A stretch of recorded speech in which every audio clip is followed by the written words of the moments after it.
انا طالعه اوصل رساله قد كده. لكل في واحد النهارده بني ادم عندنا في بيفكر المحل إن هو وسرقت بوك يتجوز. البنوته اللي معانا في لكل واحد المكان. حضرتك مش شاف عاجبك واحدة الكاميرات اللي حلوة جايباكي من كل وفكر حته؟ الجواز. ده انت الكاميرا جايبه وشك اوعى يا شيخه كاننا تتجوز. بنصورك بالموبايل. اوعى البوك ده اقسم تفكر بالله في لو حاجة ما اسمها جبتيه جواز، حتى لهنزل لو الفيديو البنت بتاعك هتموت وهفضحك. عليها. وشوفي بقى هتتفتحي الجواز قدام يا كام جماعة واحد. ما هو مش على الفلوس إلا اللي فيه اصلا. البوك كان دمار فيه 250 للراجل. جنيه بس. دمار وحتى لو فيه مليون للراجل. جنيه هتقفي قدام ربنا يوم القيامه قدامها هتشيل هتقولي لها ايه؟ الهم طول هتجيبيهم منين عمرك. يومها؟ هتشيل البنت الهم بتعيط طول ومفطوره من عمرك. العيط عشان انت صور هتجيب ابوها الله واحدة مش يرحمه عشان وحاجته اللي تحب موجوده في فيها، لا البوك. ده انت هتجيب يا واحدة بني ادم اللي تموتك. ما عندكيش دم.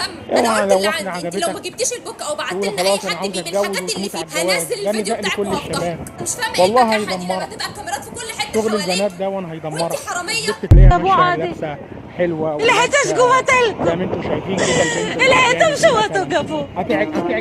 الهيتوا قفوا وتقعدوا ده دمار عليك. الهيتوا دمار قعدوا للراجل. هتشيلك الهم طول عمرك. اكل شرب يا بنت ولبس. الكلب هتجيب واحدة عشان